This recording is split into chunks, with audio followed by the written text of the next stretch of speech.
বাংলাদেশের অধিকাংশ জায়গায় পারিবারিক ক্ষমতা দাপট ও টাকার গরমে প্রতিবেশী সীমানা অতিক্রম করে জোরপূর্বক সীমানা 1-2 ফিট জায়গা বেশি দখল করে। অনেক এলাকায় দেখা যায় কেউ কেউ আবার মানুষের চলাচলের রাস্তাও বন্ধ করে দেয়। তাদের জন্য কোরআন হাদিস কি বলে? খুব দরকারি একটা প্রশ্ন ভাই।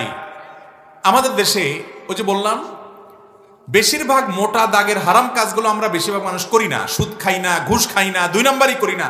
এই কিছু আকাম আছে যেগুলো শয়তান আমাদেরকে বুঝতেও দেয় না যে আকাম, সে আকামগুলো আমরা করি।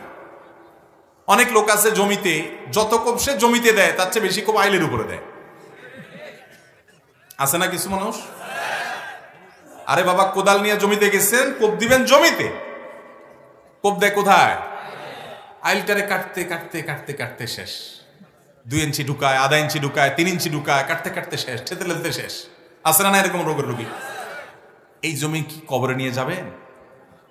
এইটুক জমি যে চুরি করলেন, ডাকাতি করলেন, এই ডাকাতি হওয়া জমিতে কদ্দুর ফসল হবে?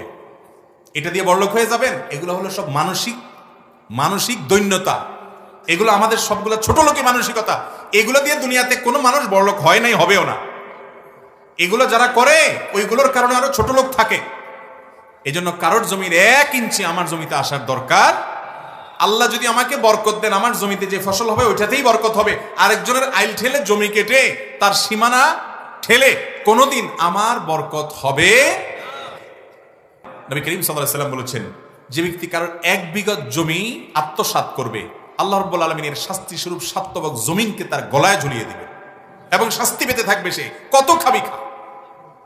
আল্লাহ তাআলা আমাদেরকে আল্লাহর ভয়ে বাঁচার তৌফিক দান করুন।